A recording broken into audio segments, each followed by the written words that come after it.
Hey guys, welcome back to Mike Love's Fanfic.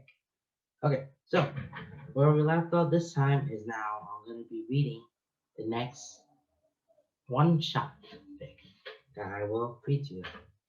So this next one fic that I selected and I'm going to look at it now. This is it. Okay, so now I'm reading now the next fic that I'm going to be reading to you. So the next fic I'm rereading. So I've got my Rainbow, very nice. I read already of Sun's Pining in Mother's Garden. Now, next fic, that the spinning thing called You Got Me Like Swords. It's about 7,391 now. So we're still at rated T, and it's a canon divergence. It's about fighting and training. Okay, so let's get on to the next chapter. Alright, I'm gonna get on to this next chapter called You Got Me Like Swords. And I'm gonna give you the description of what this is, a summary. Okay, he has been gone for a while with Blade of Mamora, and though he'll never admit, he meets the castle ship in Team Ultra. So when he gets a message asking him to come back, he jumps at the opportunity. When he arrives, however, he's surprised to find that it wasn't Shiro who asked him to come back, but Lance. Lance is a new Bayar form he wants to show him, but he also has some words to say. Oh, this is somewhere in season 5 of Ultron. Okay, this is where around Keith left the team of the Voltron for Blade Memorial because he'll be part of Blade Memorial for training and stuff. So how about that? Okay, let's get started with this one shot. You ready? Okay, let's do this.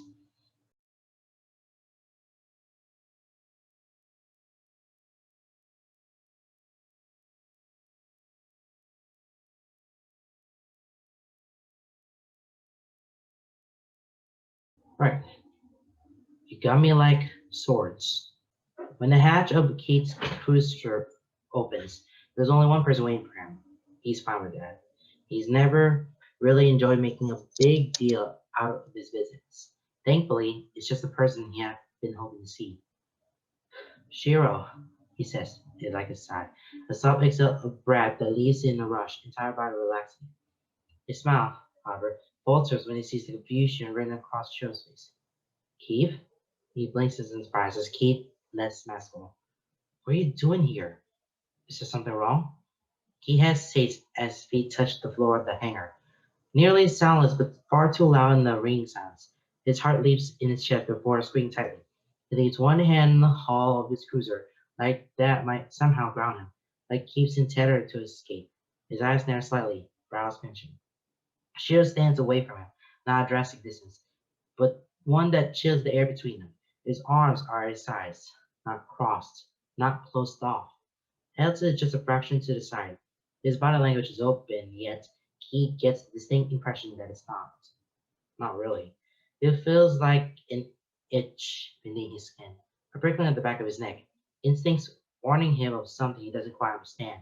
Something that doesn't quite make sense. This is Shiro. Out of everyone on the ship, well, Shiro's the last person his instincts should be going haywire about. Still, isn't exactly the welcome he had been hoping for. Phew, Keith starts, lips twisting to confused frown. Did you call me back? Genuine surprise flits across Shit's features before they twist up once again in confusion. He looks conflicted and worried. Keith feels his chest tighten, a warning buzz in his veins. He had come back because they had asked for him. He had questioned it, but could he have been wrong? Shira doesn't look unhappy to see him, but it's not the warm embrace Keith had been looking forward to. His gaze shifts to the side, away from Cheryl, looking around the room as if he might have hold his answers. But it's just a hangar, empty save for a few cold and silent pods, and Keith's still warm cruiser.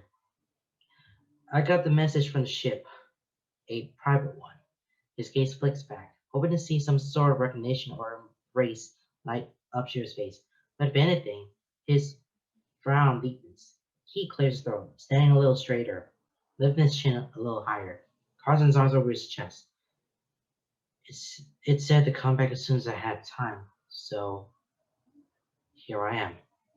Keith, I shakes his head, holding his hands on the defensive gesture, shoulders shrugging as he takes a step forward. I'm glad to see you, but we didn't send you a message. Oh, he can't move. For just a moment, breathing is hard. They don't want him here. He's imposing on them. They're busy and they don't want him here. And she'll be back with a blade. And of course, they don't want him back here. They're doing fine without him. They don't need him. Keith, you're here. The voice is loud, abrasive, sharp as it cuts through Keith's spiraling thoughts. But when his head snaps up, Keith's fixing on where it lands has entered the hangar. Any irritation he feels smelts away by genuine smile, curling the other boy's lips. He stops when he's next to Shira, hands shoved in his pockets, posture slouched and relaxed, but his eyes are bright, smile toothy, and it does things to Keith's insides. His stomach flips, warmth spreading where a chilling numbness had been crawling up his throat only moments before. It's about time. I was starting to think you hadn't gotten my message. He cocks one eyebrow, head to the and says, your message? Yeah, dude. I sent you a message like a week ago. I figured you were out on one of your super secret blade missions or whatever. But a little confirmation or acknowledgement would have been nice. Uh, sorry? He blinks, gaze shifting to Cheryl. He looks just as bright as Keith feels. His eyes are on Lance, brows were on lips pursed. Lance, you contacted Keith without telling us? He shrugs, one shoulder lifting and falling. Yeah, I didn't think it was a super big deal, Just if we were both not busy. Maybe you could stop by and give me some pointers on my new bear farm. Oh, I okay, he said slowly, and it doesn't entirely sound like he means it, but also has no reason to refute it. He finally sighs, parting his arms over his chest as he shakes his head. Just give us a little heads up. Next time you send out messages to the blade. At that, Lance rolls his eyes, the scoop leaving his lips. It's not the blade. It was just Keith. Sheriff looks like he wants to say something. But before he can, Lance is already sent for him, waving off his concerns. No problem, though. I'll let you guys know next time. Now, come on, Mullet. There's something I want to show you. Before Keith can protest, or really even process what's happening. But Lance has a hand on his arm and is dragging him across the room quick enough that Keith has to stumble to catch his footing. He casts one last confused frown over his shoulder, but Shear's face is blank. Keith gives him a look that he hopes like a plea for help, but Shear just raises his eyebrows and shrugs, giving a helpless smile. Then Keith is pulled out into the hallway around the corner. He sighs, tugging his arm out of Lance's grip. You need to drag me, he grumbles when Lance glances back at him, one eyebrow raised. He hesitates for only a moment before he shrugs, lifting his hands to link his fingers behind his head, turning to keep walking down the hall. Suit yourself. Keith feels his lips twist to a small frown as he walks past the fall into pace with him. Where are we going anyway? The training deck. I wasn't lying. I want to show you my new Bay form, but I also want to catch up. It's been a while, you know? This isn't what he's expecting.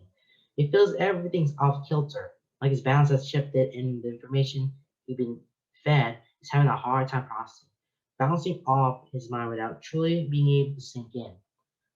Lance, Lance, of all people, asked for him to come back to catch up. He opens his mouth to say something, anything, but no response comes, so it opts for silence. Then Lance is suddenly snapping his fingers. Oh, I need to go grab my armor. He turns on his heel then, and Keith stops mid-step, brows rising as he finds himself caught by Lance's grip. It wasn't often he was on the receiving end of that look. He doesn't know how to process that either. I'm gonna go suit up. Meet you at the train deck? Keith blinks. Uh, sure. Lance squishes, quirking more at the edges, head tilting, eyes crinking playfully at the edges as his expression moves more into something Kate's familiar with. You say like that is question. What? Not sure you can make it to the train deck? You practically live there, and it's not like it's been that long. He rolls his eyes, feeling how an exhale past his lips. Whatever, Lance. He mutters, lightly shoving Lance's shoulder as he walks past him. He expects some sort of affronted reply, a sound or short word at least. Instead, he gets a soft chuckle that leaves him feeling even more strange. He refuses to turn around. Being back in the castle is strange. The halls are familiar, the glow nostalgic, the soft hum energy comforting, but he can't help but to feel that he doesn't belong. It's a subtle feeling, like a shift in the balance that leaves each step uncertain. A slight itch of unease that he can't seem to scratch. It's a voice in the back of his mind, whispering in his ear whenever he feels the warmth of familiarity start to seep in, reminding him that he left. He has no right to be here. He has no home here. It keeps him suspended, tense, uncertain, and weightless, unable to fully relax and find his footing. The halls look the same as they did months ago, but they feel different now, and he knows the change has nothing to do with the castle.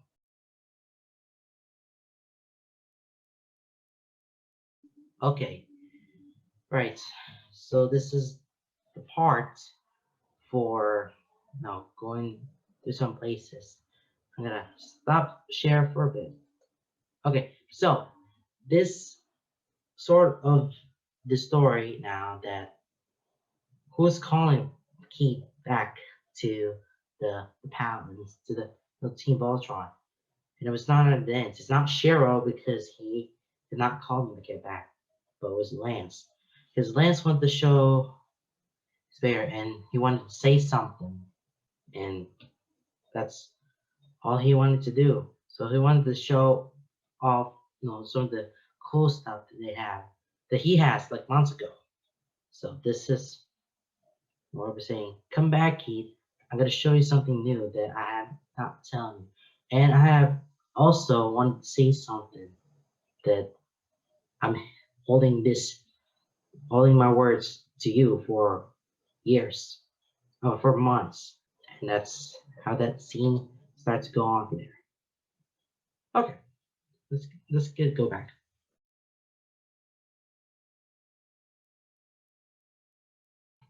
The training deck illuminates as he steps through the doors, looking exactly as he remembers it.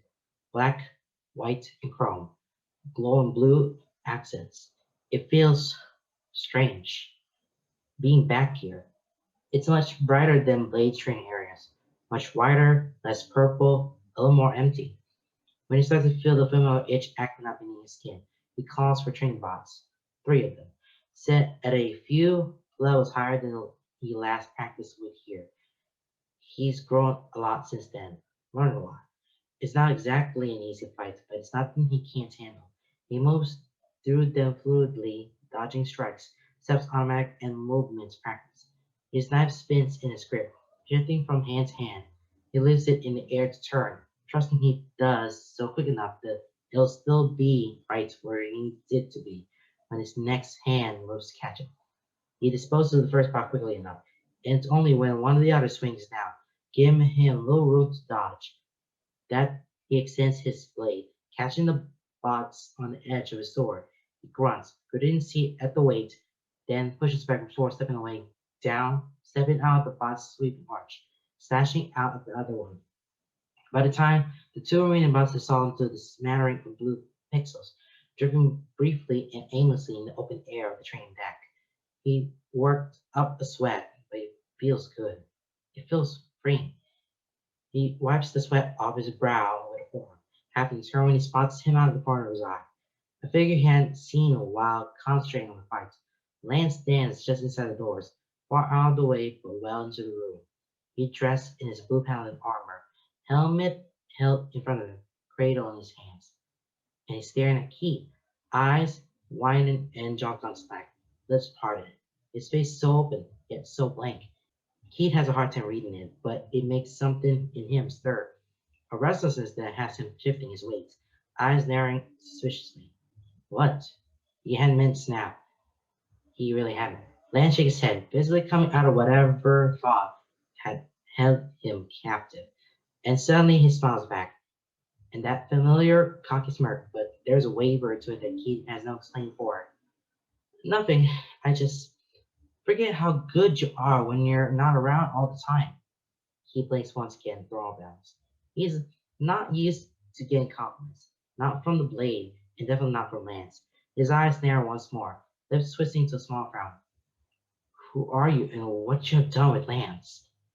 That, at least, brings some normalcy between them. The strange softness that had been clinging to him dissipates as he rolls his eyes.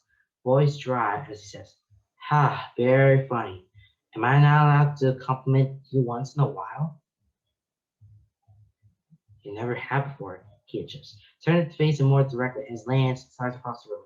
Yeah, well, people change, he mumbles, voice muffled as he slides the sound off. He stops a few feet away. Head cocked to the side and arms crossed over his chest. You've changed. You've gotten better. Keith feels a tug at the corner of his lips. Training does that. I've been training too. He says it offhandedly, but there's an edge there. A pride, a challenge, defensive. Like he might try to argue with him on this point. And he might have rolled his eyes in loud sarcasm to sharpen his tongue. Had it been for the old seriousness Lance carries on his shoulders, a hardness behind the lights in his eyes. So Keith doesn't push. Not this time. Right. You say you had a new Bayard form? Did you want to show me? Yeah. Lance drops a hand to his side, slits on the five piece of his armor glowing as the red bear materializes in his hand. Something deep within Keith squeezes inside of it. The Lance is holding it up, lopsided and cocky. Check this out. Keith is not entirely sure why Lance would want to show him, of all people. His way of form, but he waits patiently, one eyebrow raised, as Lance's eyes drip shut. The bear glows, and when Lance snaps open, the light shoots outward, blinking away and leaving a red and white sword in its wake. And then Keith understands Lance's excitement. Both Keith's brows shoot upward, scowl dropping as he takes in a sight of Lance giving his new sword a few experimental swings. Cool, huh? That's impressive. He says it slowly. He means it. Lance has always been impressive when it comes to mastering his Bayard. He had been the first to discover shifting to different weapon forms, and apparently now he's the first to be able to shift to a different weapon entirely. Lance makes a good paladin and a good pilot for Red. Keith's thumb flutters even as his heart clenches at that thought. Lance flashes him a bright grin before his eyes drip to the sword he holds on the front of him, eyes sparkling. Allura says it's an Altean broadsword. He gives it a few more swings before Relena falls to his side, turning to face Keelan's. She also said I need more practice with it. Wanna help me out? Keith brows pinch. You coming back here for sword training? Lance just gives him one shoulder shrug. Someone else could train you. Allura could train you. True. Another shrug. Lips curling to a smirk that's a hair too soft for Keith's liking. But I wanted you. And damn, if that doesn't do weird things to Keith's insides, leaving him a goddamn mess in his head and his heart. Before he can really consider it, he's lying forward, sweeping his more blade up in a wide and easy to read arc. He watches as Lance's eyes widen, mouth falling agape as he stumbles backwards. He manages to catch Keith's sword on his own, but his stance is shaky and his strength falters. He pushes a little harder, just to let him know that his grip is poor, and smirks over the top of the blades. Lesson 1. Never let your guard down. The smile Lance gives him is brighter than anything Keith has seen in a long time. Okay, now, before we get into a lot of stuff here, so yeah, he wanted to show the Bayard and he wanted to show the training. I mean, the whole entire training. But Keith suggested Allura should be trained, someone else should train. But Lance wants Keith. to show all of this because remember Keith has come back from the morgue because someone called, well, Lance called Keith, to show all their sentiments and wanted to train because he wanted to make it a little better for a better paladin for the entire team. Okay, so we kind of get that sort of that issue here, and now we're getting into this, actings, and again, the words are still held up to for both of them, but we'll see what happens next. Okay, let's get back to this. The hours pass in a flurry of movement and the sharp of clash of metal on metal. Sweat dampens his skin. Mamoru's suits cling to every movement, yet still giving the freedom to move. Blood pumps through his veins, bringing with it a torrent of endorphins, excitement, and a strange pride. Lance is, surprisingly, not a bad student. He's a little impulsive, a little too quick to show off, and tends to flinch on occasion. He also has a tendency to toss around playful banter where members of the Blade would be silenced, but beneath the light-hearted jabs is a spark that drives him forward. A pinch of frustration between his brows, a hard gleam in his eyes, a narrow glare as his gaze follows Keith's movements like a hawk. He never gets frustrated easily. He grits his teeth and swings a little too recklessly when Keith parries his attack. Keith is always a step ahead, but Lance is never far behind. He pushes and pushes and pushes long after Keith would have expected him to quit. And more than that, he learns. Keith corrects him with clipped words and sharp reminders. He does as he has been taught through tough love and no mercy. Lance takes it in stride, clenches his jaw, and glares when he taps him with his blade, reminding him of a mistake. Mutters something sour when Keith trips him from poor footing, gets snarky when Keith gives him advice, but Keith doesn't mind. Because it's clear Lance is listening, you can see it in how Lance frowns and adjusts his stance on his own, in how he starts reacting to Keith's attempt to trip him, scuttling away without grace but effectively enough, in how his swings get stronger, his parries quicker, and most importantly, you can see in a confident pull of his shoulders. And when he manages to catch Keith off guard, then knocking his blade out of his hand and placing the tip of his broadsword Keith's throat before it can recover, the grin on his lips and the light in his eye is worth any ounce of frustration Keith had felt in teaching him. So that's just part of that some lessons and training. They're all in that stuff. And then at the end, Lance already finally learns everything. So good for Lance. Okay. For the most part, they're left alone. That doesn't, however, stop everyone from poking their heads into the room at least once. They come by one-on-one, speaking to the control room with excuses on their tongues and its expressions bouncing on their faces. The first time Keith is willing to believe it. After it happens again and again, he stops believing in the confidence.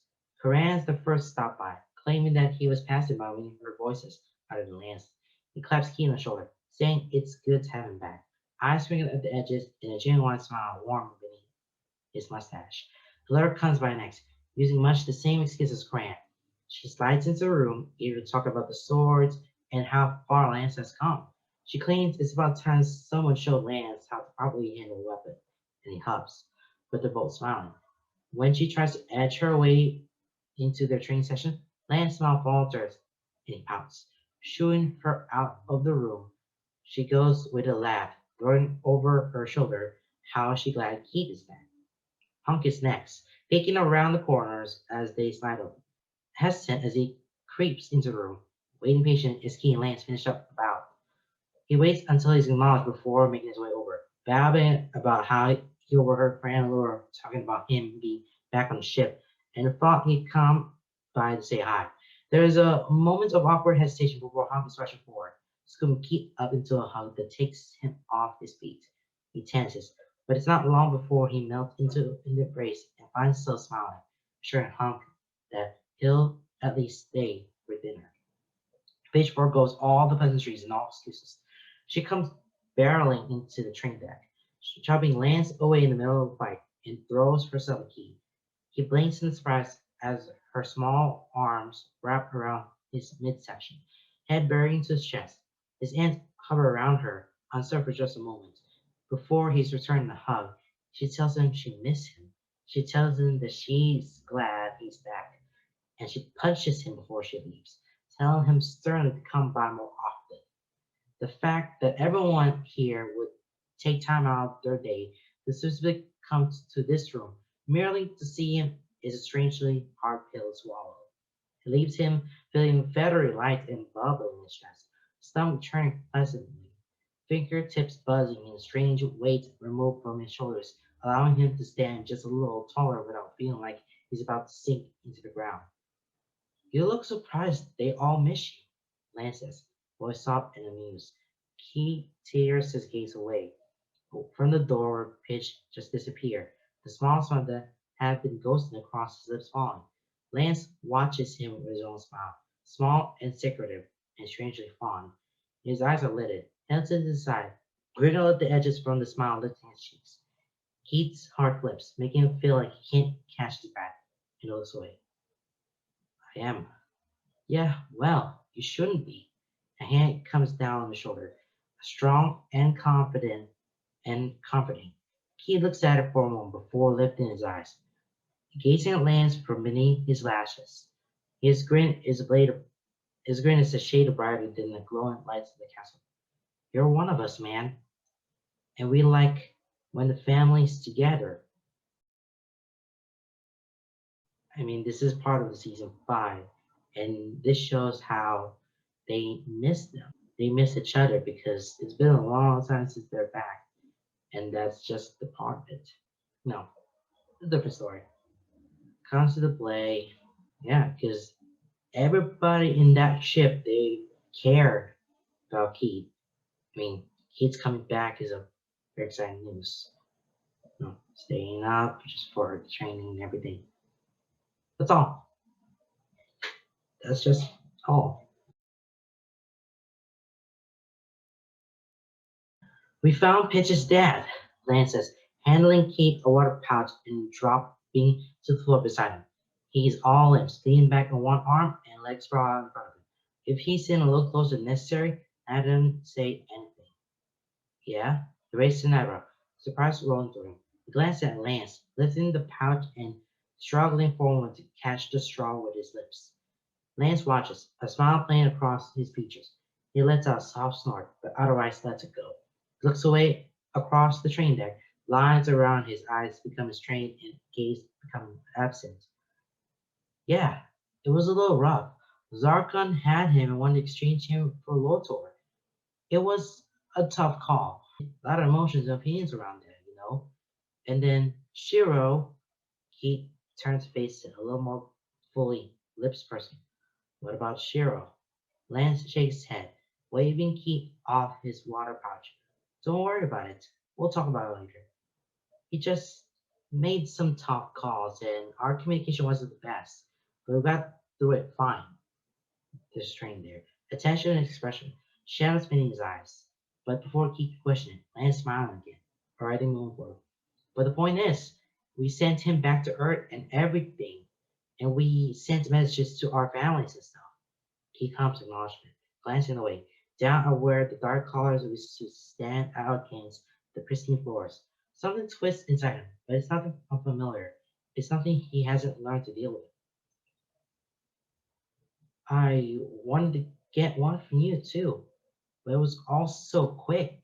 And you were on the mission, and we couldn't get a hold of you before he had to go. It's okay. He finds to say, carefully, neutrally, and he finds it is okay. There's no one back there for me. He sees Lance strutting out of the corner of his eye. More than that, he feels it. Feels Lance's arm lift and fall, brushing against his own. He isn't sure when or why Lance leans to him, but he finds he doesn't mind. I had a feeling you say something emo like that. He opens his mouth to protest, but Lance nudges him playfully. But the world deserves to know they have my Kate Kagani looking out for them. when Keith glanced at him. Lance says, "Don't worry, I made you sound super cool." An unfamiliar heat creeps up his neck, and it looks away before it can settle onto his cheeks. He doesn't like it. He doesn't like how he feels warm and his chest feels tight. And there's this strange buzz waiting for where Lance leans to. But it makes the tight knot in his gut loosen, makes his shoulders relax, and it loosens his tongue up for him to say, "I found my mom." Lance leans away from him then, and he glanced at the fine. He sat up straight, staring at Keith with his mouth agape. "No crap?" he asked after a long moment, voice barely a breath. Keith feels the corner of his lip quirking. "No crap." Lance pulls his legs in, crossing them and shifting so he faces Keith more fully. "You found her?" The other corner of his lips pulls forward. "I found her. She's alive?" He says it with a hesitation, but Keith finds himself chuckling. A giddiness welling up inside him. "She's alive." Lance gasps from before a wide grin breaks out across his face, all teeth and critical eyes. "Holy crap! Keith, you have a mom!" And then there are arms around him, wrapping him up in an embrace that's warmer and tighter and closer than any he received all day. Lance pulls into his chest, practically pulling him into his lap, cheek resting atop Keith's head. It's an awkward angle. There is no finesse to it. He's got a knee in his rib and he hunched over uncomfortably, but he relaxes to it anyway. Wraps his arms around Lance's waist gently at first, but then tightly, tight like he needs to ground himself, to anchor himself, steady himself, and he breathes. He breathes, and for the first time, with all the chaos and action and constant go, go, go lifestyle of the blaze set aside for a moment, he lets the knowledge sink in, lets it sink into his chest, warm and bright, lets the warmth seep out through his limbs, lets it melt away the tension in his muscles and knots in his gut that's been so tightly wound and black and twisted for so long. "I have a mom," he says it like a whisper, awed and barely there, afraid to let it out in the open lest it fade away. But instead, it makes the fact realer, more concrete. He repeats it, feeling something pleasant bubble in his chest, fingers tightening around the hard place Lance's arm. "I have a mom." And they say like that for far too long until there's a king in his spine and an ache in his ribs, and he's pretty certain Lance like has to be asleep from where Keith is half sprawl over it. But Lance doesn't let go, and neither does he. "I can't wait to meet her," Lance says. A whisper into his hair, his voice thick, Wade scared, cracking at the edges like he's trying not to cry. For Keith or for himself, he doesn't know. "What is she like? Is she hot?" Keith snorts, a sharp puff of an exhale that fogs a patch of armor, where his face spreads against Lance's. "She would gut you if she heard you say that," he mumbles, voice thick and Lance. He feels Lance chuckle make his chest shake, feels the exhale brush past his hair, tickling his ear. "So you get your people skills from her? Good to know." He shoves him to the floor, and Lance laughs, kicking out a foot to shove Keith away. It starts a brief wrestling match between the two, punctuated by reckless laughter that sounds like relief and feels like fresh air. And if both of them have eyes that are rimmed with red and voices that crack, neither of them draw attention to it. Alright, so this is how it starts out, and feels like kind of want to settle down and they want to share the words to each other. And yeah, there's a lot of things they miss in picking up where they left off and share those stories to each other. And that's how it starts. But they have forgot the one thing they haven't told them and still held back for that long time, still holding on for that. See if we can continue this or could finish this. I have no idea.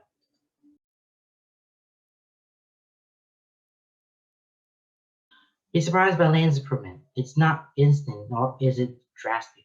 He doesn't suddenly become a great swordsman over the course of a couple hours. He does, however, build a foundation that's solid and built on sturdy resolve and unshakable determination. It's a foundation that Keith is certain will stick. There's calculation behind his eyes, sharp gaze that sees everything. A seriousness hidden behind his smile. He's realizing that Lance's banter is to fill the silence, to keep things light, and attempt to take Keith's notice away from his mistakes. Mistakes that he instantly corrects on his own, knowing that he made them, and using his words to distract Keith from correcting something he's already aware of. Once Keith noticed this, he starts letting those moments slide.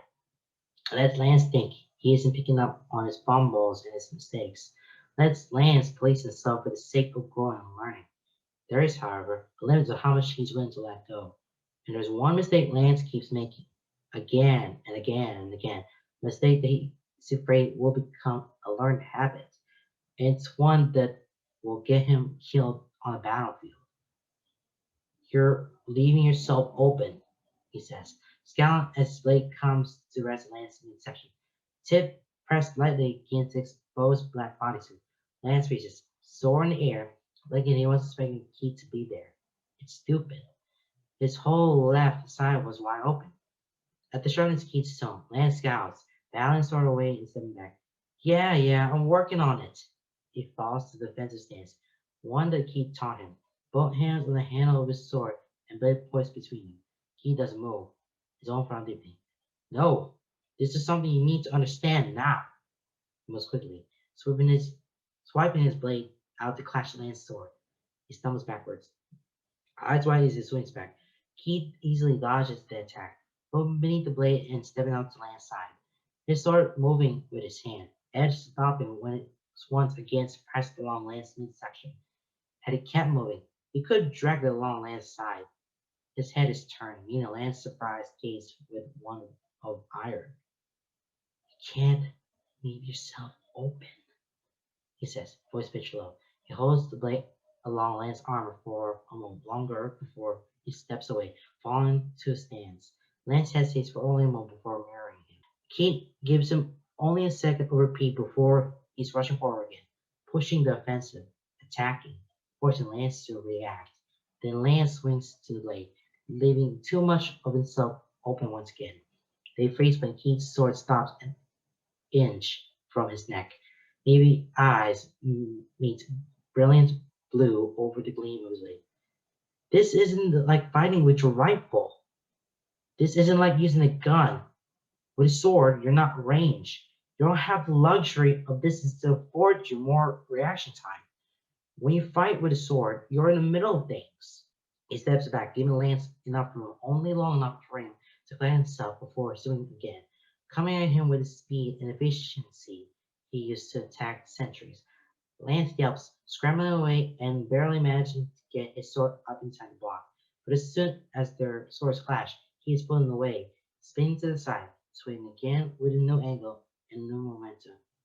You're on the front lines. You need to act and react quickly.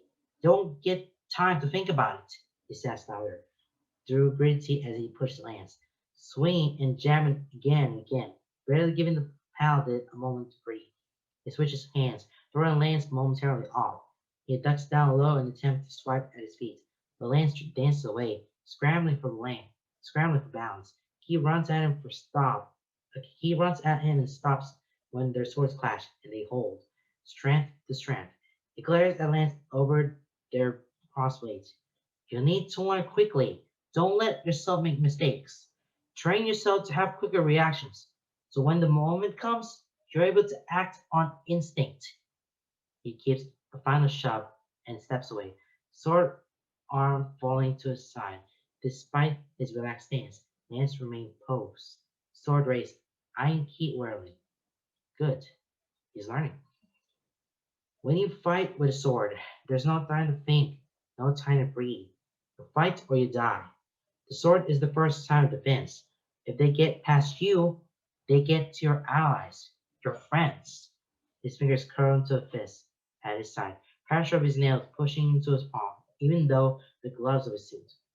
His other hand curls tight around the hilt of his blade. Feels something hot and acidic burn at the back of his throat, making his heart burn and his lungs constrict.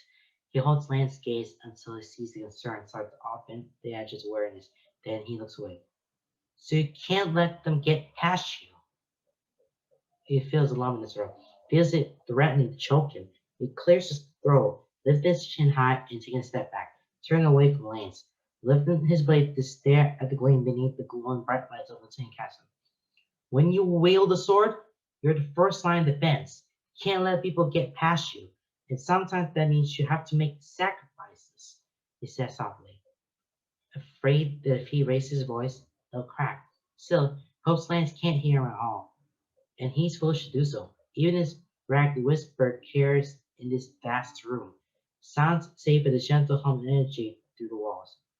Is that why you did it? The question comes so softly it takes Key a moment to register. He tilts his head, glancing sideways at Lance. His sword is lowered to his side and stands up straight, eyes hard as they stare at Key. Lips twist into a small frown. Expression is carefully blank, carefully neutral. It makes Keith's heart race, worried about what he's possibly hiding beneath. What? Lance sighs, chest heaving and shoulders sagging with it. He pulls his helmet off with his free hand, shoving it under the arm holding his sword, propping it up against his hip. Then he runs fingers through his hair, sweat making it stand up on end. He looks away, off to the side and beyond Keith. But the careful mask doesn't fade, nor does the hard glance in his eyes or the lines around him. Is that what? Is that why you nearly killed yourself to save us on Naxala? Keith feels something hot and sharp twist in his chest. Feels heart start before rampaging into a beat that's too rare. It leaves him lightheaded and dizzy. Lips tingle as ice drips down his spine. He feels eyes widening, brows twitch, his jaw goes slack. He didn't think they knew about that. He didn't want them to know about that. Lance glances at him briefly, and he snorts a short laugh. Lips curl to a small, sardonic smile.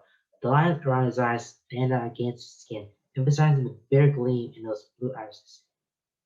Yeah, we know about that. Matt told us.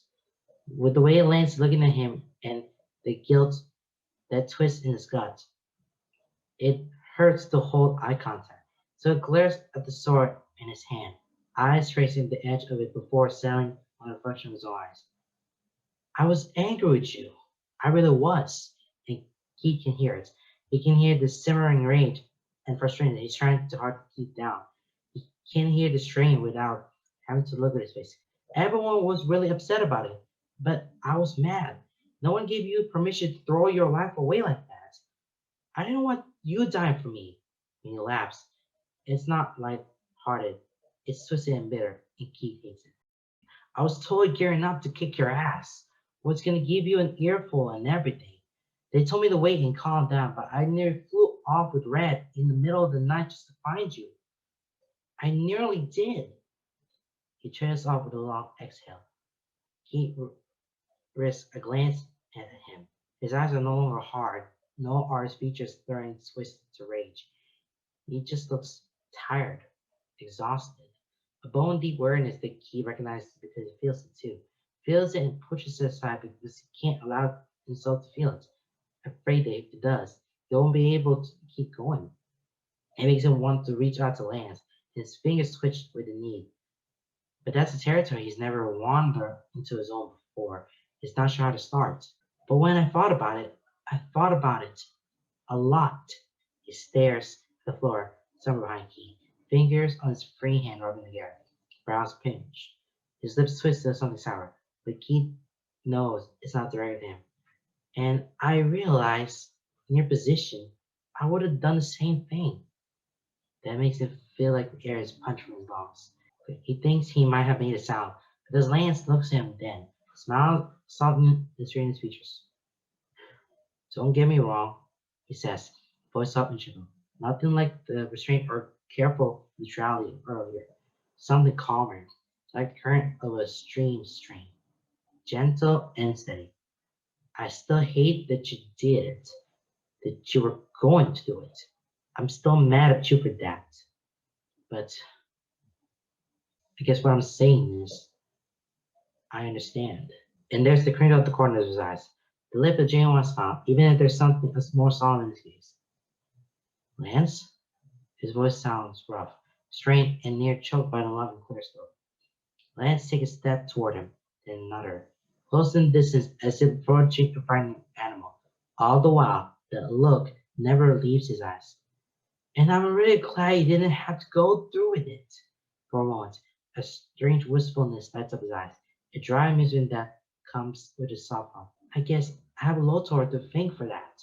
He swallows, trying to gain a little more success. Lance, whatever he was going to say is lost as Lance grabs him, pulling him to his chest. His sword and helmet remain at his side, other arm wrapped around Keith's shoulders and holding him tight.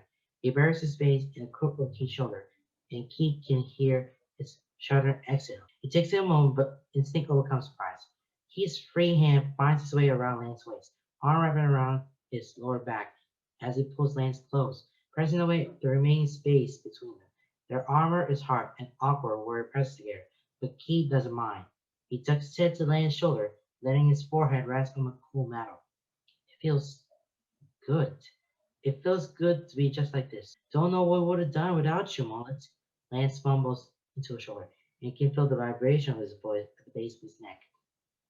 Voltron will be fine, he says. A whispered truth that hurts to say aloud, shattered by all the thoughts that at times make him feel better, and at others make him feel like he's drowning.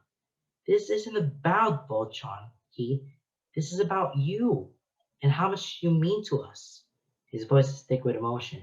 It makes Keith feel like he's real. How much you mean to me. I need my rival, you know? He says the last bit he says the last bit with a weak attempt at humor. Lilting at the edges, he gives it to him, offering soft chocolate like a peace tree between them before his eyes, sinking further into Lance's hold. Thanks, Lance. No problem, man. It's with reluctance that they let go, stepping away to keep each other space. Lance smiling, small and genuine, but falls quickly, replaced by a pensive frown and a fur burrow. There's more. He raised one brow, silently encouraging him to continue. He breathes in deep, tilting his head back to stare at the ceiling empty, lets out on the side. There's something wrong with Shiro. Keith's eyes instantly narrow. A clip etched to his word it says, Shiro's fine. He's not, Keith. Lance snaps, head lowering the pin with a fierce scowl. You're not here. You don't see it every day. There's something off about him. And I know you stop. And I know if you stop and thought about it, you see it too. Lance, he tries, desperation clawing at his chest, because he knows. He knows. He doesn't want to believe it. Chalked it up to it being him and not Shiro, because Shiro has to be fine. He has to be. Lance lifts his hand, cut him off before it falls back to the side, in defeat, in resignation, and exhaustion. Just trust me, okay? And he's surprised by how quickly he calms down, by how quickly the clawing stops, by how quickly the hot, sharp knife pulls out of his chest. Lance's voice is a cooling balm, easing away the heated nerves and wayward words, chasing away the shadows to let in a breath of fresh air, grounding him, steadying him, with just a request, so simple yet holding so much weight. He doesn't even have to consider it. I trust you. Lance visibly relaxes, a smile on his lips looking like relief. His next request comes easier, softly, tentative, as if afraid to get ahead of himself, but unable to hide his hope and eagerness, rambling forward before he trips and loses his momentum, words bubbling like a babbling brook. Please stay. We need you. You know Cher better than anyone. Just stay and keep an eye on him. If something happens, you can fly black. Hell, I'll let you fly red. I don't care. The blade will be fine without you, but we need you. We're better with you. So please, just stay. Leaving was one of the hardest decisions Keith had ever made. Questioned it, tore himself up about it, let the guilt and resolve bite and chip at him in turn. He had stayed firm in his decision because he needed to, because it took so much to make that decision in the first place. But staying, it finds, is the easiest decision to make. He turns on his heel, striding several steps back toward the center of the room. Lifting his chin, it says loudly and clearly, initiate new training sequence. Two gladiators, level 6. When he looks back to Lance, his head is cocked to the side, watching him with a curious raise to his brow. Lips pressed forward as he watches Keith, uncertainty and curiosity wear in his eyes. Keith feels the tug of smirk at the corner of his lips. Two holes open up on the ceiling, and two training pods drop to the floor. He takes a defensive stance, facing one of them, but eyes Lance. If we're going to be working together again, we need to learn how to fight together. Lance's grin is bright and blinding as he shoves his helmet back on his head. Aw, yeah! Lance and Keith, neck and neck. He takes a defensive stance, facing the Autobot, and the two of them shift closer, automatically moving to guard one another. More like back to back. I like the sound of that. Keith can hear the smile in his voice, but feels his own curving lips. Me too.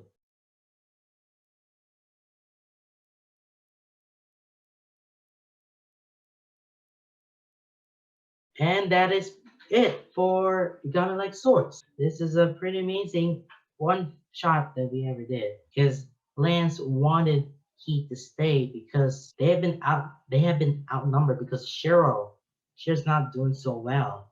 And now that Cheryl is just out of the count, it's up to Keith to take over this whole Voltron with everybody else. Because I mean, you've seen the episode of who's going to be the new who's going to be riding the Paladin, the Black Paladin, when Shira is not there.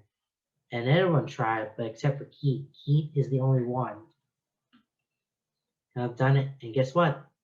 The Black listened to it, and Keith is the next successor for that Black Paladin.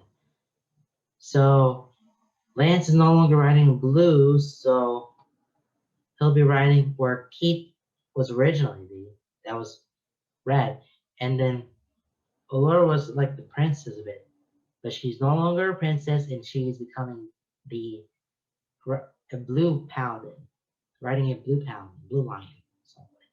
So definitely all makes sense now. That kind of sets up that little season 5 for itself.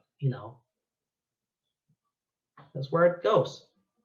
Okay, so now that we're done with that one shot, I have another one shot to do. I'm gonna have to spin the wheel for you. So here we go.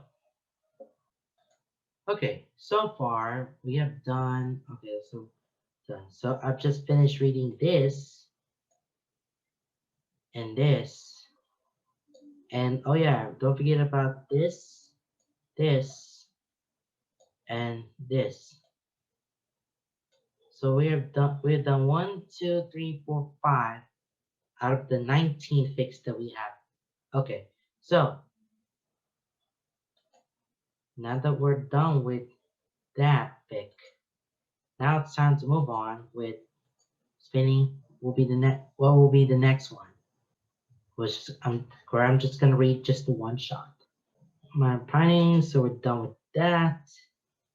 Again, like source is done.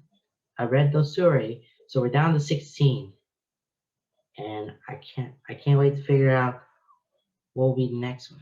All right, let's go. Let's spin the wheel.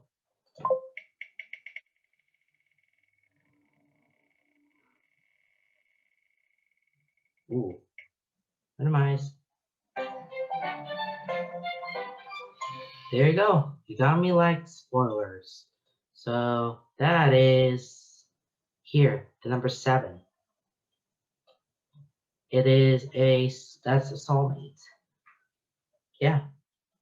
Everything else right here that we have discussed, it's all about canon thing. Everything that was very canon, that was part of that actual Voltron where it happened. And now we're getting to a different universe. We're getting to a soulmate. This is another alternate universe now, and it's soulmates. So Next one we're gonna read is You Got Me Like Spoilers. Okay, so getting down now, and we're down with three. Again, I only read some.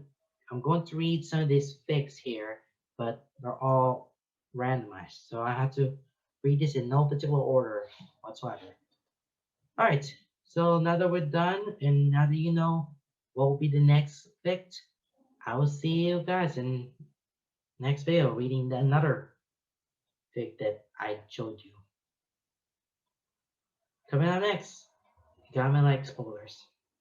Alright, that's the end of this video. I'll see you guys next time. Goodbye, everyone.